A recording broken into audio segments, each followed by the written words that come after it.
Under the relentless Texas sun, a sound like thunder rolled across the desert. But it wasn't a storm. It was the growl of engines.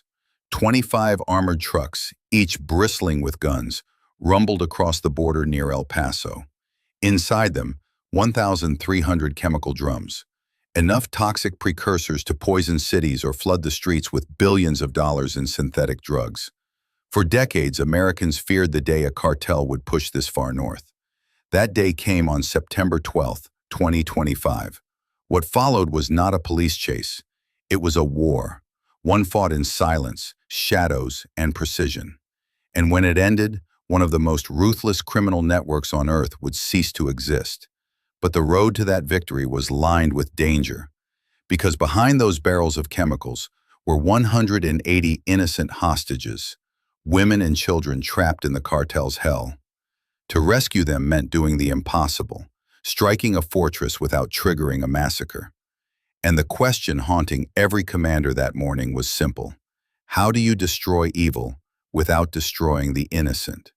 September 4th, 2025, 7:45 a.m.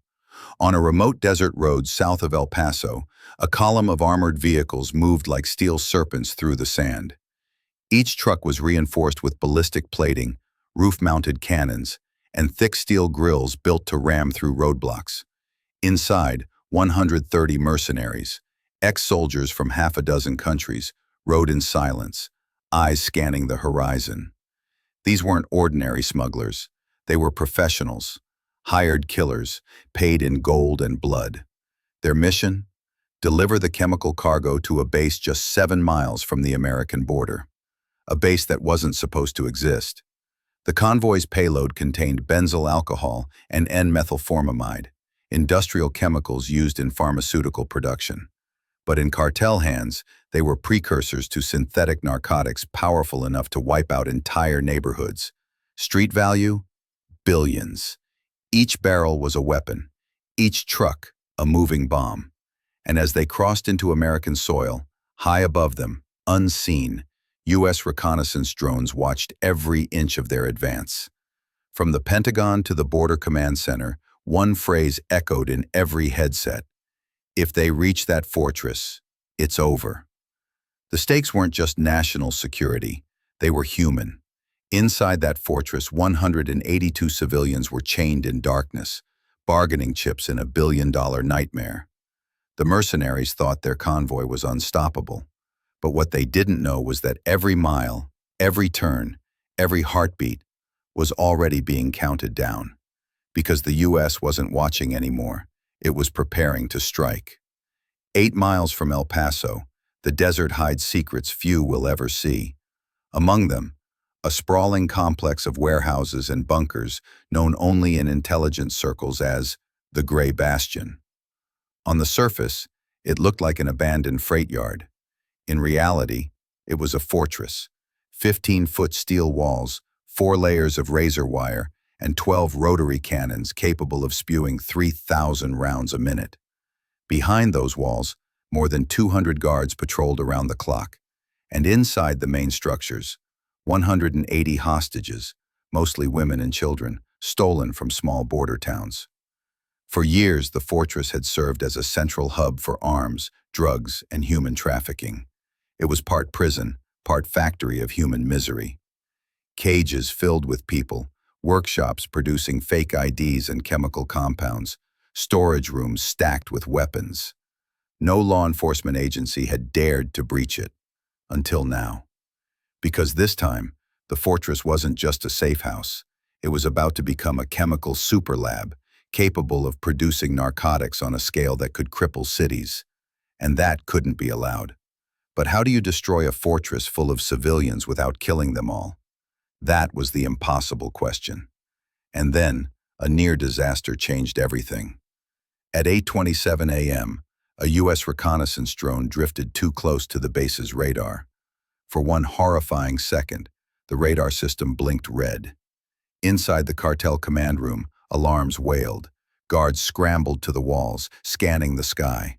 If that drone was detected, the operation, 95 drones and 350 Navy SEALs already in position, would be compromised. One alert, and the hostages would be executed instantly. Then, like a ghost in the machine, the U.S. cyber warfare units struck. Electronic warfare teams flooded the radar with false echoes, hundreds of phantom signatures dancing across their screens. To the mercenaries, the sky seemed full of ghosts. The real drone vanished in the noise. The base went back to calm. But inside the U.S. command center, everyone knew. They'd just burned their last chance. The element of surprise was still intact, but only barely.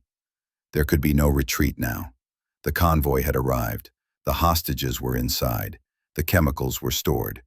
It was time to unleash the storm. By 8:45 a.m., the battle plan was finalized.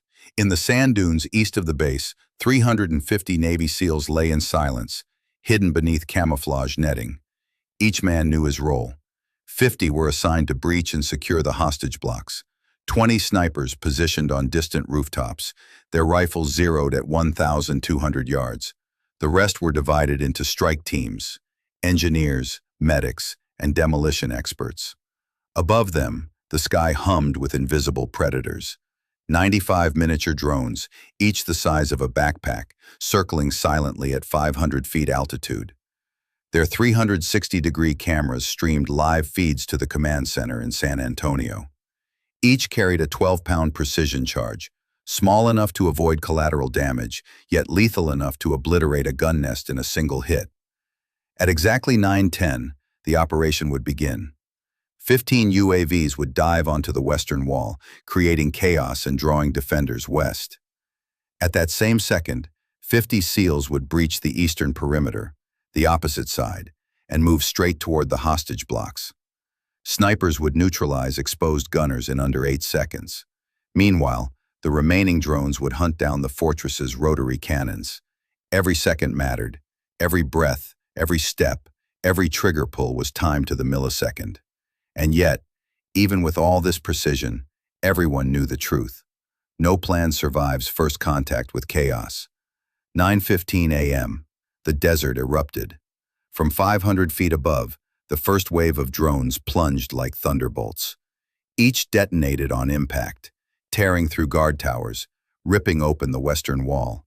Flames soared 100 feet into the sky. The mercenaries panicked. They believed the main attack was coming from the west, so over 80 fighters rushed to reinforce that side, leaving the eastern perimeter exposed. Exactly as planned. At 9:17, the eastern wall glowed orange. Thermite charges melted through the steel like butter. 50 Navy SEALs stormed through the breach. Suppressors whispered. In the first 2 minutes, 11 guards fell, silently. The fortress, once a symbol of power, had become a maze of fire and confusion. Explosions echoed, alarms screamed, radios crackled with desperation. Above, the second wave of drones descended, 30 in total, targeting heavy machine gun nests and the rotary cannons that guarded the inner courtyard. Each strike was surgical, turning defenses into debris. Then, one lucky hit changed the entire tempo. A drone slammed into a fuel cache near the motor pool. The explosion sent a fireball 200 feet high, visible all the way to El Paso. The fortress was burning. But the mission wasn't over. It had just become more dangerous. As SEAL teams fought their way inside, the hostages' cries echoed through the chaos. Guards were moving them deeper into the compound, to use them as shields. Time was running out. By 9:30 a.m., smoke blanketed the sky. The fortress was collapsing, its defenders either dead or scattering into the desert. Inside, Team Bravo reached the eastern warehouse, the first hostage cell. The steel doors were sealed tight. With no time to lose, they used fist-sized explosive charges designed to stun, not kill. The doors blew inward. For a moment, silence, then screams, confusion, and relief. Within seconds, the team had neutralized 6 guards and secured 62 hostages, women and children, trembling but alive. Elsewhere, in the central corridor, Team Delta ran into brutal resistance. Nearly 70 mercenaries entrenched themselves behind concrete barricades. Machine guns roared, spraying 1,200 rounds in less than 3 minutes. The SEALs advanced anyway, using smoke, flashbangs, and grenades to clear the path. When the dust settled, 29 mercenaries were dead, 15 wounded and captured. One SEAL took a bullet through the thigh, another through the arm, but both refused evacuation. They pressed on. Above, the final wave of drones rained destruction on weapons caches and fuel tanks. The detonations roared through the desert, tearing through the compound's heart. By 9:40, three sides of the fortress were engulfed in flames, and from within those flames, the hostages began to emerge. 182 souls, some barefoot, some bleeding, all alive. By 9:45 a.m., the fortress was no more. Its walls, blackened steel, its towers, collapsed, its soldiers, gone. In just 30 minutes, 350 Navy SEALs had wiped out or captured nearly 320 mercenaries. 95 drones had executed over 60 precision strikes, destroying millions in weapons, and every single hostage walked out alive. The seizures told their own story. 1,300 chemical drums recovered, nearly 700,000 pounds of deadly precursors. Weapons caches seized, millions in blood money confiscated. When the smoke cleared, the American general spoke only one sentence. This wasn't a strike against drugs, it was a strike against slavery. And in that silence, a new message echoed across the border. The line between law and chaos ends here. No more mercy for traffickers, no more silence for the suffering. The United States had drawn a line in the sand, and that line would be defended with fire and blood. But even as victory echoed across the desert, a darker question lingered in every strategist's mind. Would this victory terrify the cartels into silence, or awaken new monsters in the shadows? Because power, once challenged, never stays quiet for long. Somewhere beyond the border, new alliances were already forming, new convoys being armed, new vengeance being planned. And while the fortress burned, the war, America's hidden war, was only beginning. So now I turn to you. Was this operation a necessary defense of humanity, or the spark of something far greater? Tell me what you think in the comments. And if you believe stories like this deserve to be told, don't just watch, stand with the truth. Like, share, and subscribe, because the next battle is already on the horizon.